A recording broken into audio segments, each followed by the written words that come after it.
वरिष्ठ भाजपा नेता और राज्यसभा सांसद घनश्याम तिवारी ने डिस्टर्ब एरिया बिल को प्रदेश में कानून व्यवस्था की स्थिति को बेहतर बनाने की दिशा में सरकार का बेहतरीन कदम बताया। जी मीडिया से बातचीत में तिवारी ने कहा कि कई इलाकों में बहुसंख्यक हिंदू समुदाय विशेष के दमन से परेशान होकर अपनी जमीन जायदाद सस्ते दामों में बेचकर दूसरी जगह जाना पड़ रहा था। अब यह विधेयक पीड़ित लोगों को सुरक्षा की गारंटी देगा। इससे पलायन रुकेगा और अमन और शांति की राह में बाधा बनने वालों के खिलाफ सख्त कानूनी कार्रवाई हो सकेगी।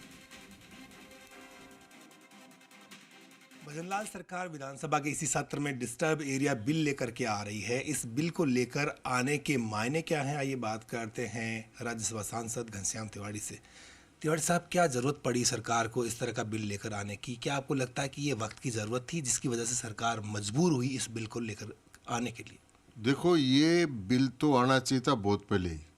शेखावत साहब जब मुख्यमंत्री थे तब इस प्रकार की घटनाएं हुई थी और उन घटनाओं के कारण से उन्होंने कल जिला प्रशासन को आदेश देकर इस बात पर रोक लगाई थी कि रजिस्ट्रियां जो दबाव में और दहशत में की जाती है और अपने औने पौने भाव में ज़मीन बेचकर चल जाते हैं, उन गरीब लोगों की रक्षा की जानी चाहिए।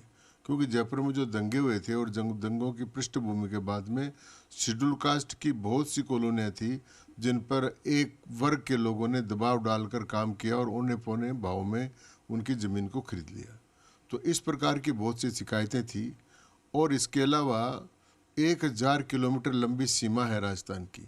तो जो ग्रामीण क्षेत्र है उन क्षेत्रों में इस प्रकार की गतिविधियां बहुत बढ़ गई थी, जिससे सरकार को चिंता हुई और सरकार ने ये जो सामाजिक गुंडागर्दी थी उस गुंडागर्दी को रोकने के लिए और सभी संप्रदायों के लोगों को सुरक्षा मिले और जो मिश्रित कल्चर है वो चलती रहे और कोई मकान बेचने वाला आदमी है उसको वाजिब मूल्य पर उसका मकान जाए दबाव में नहीं बेचे, या किराएदार कोई है तो उनको रहने की सुविधा में किसी प्रकार की कोई बाधा नहीं करे।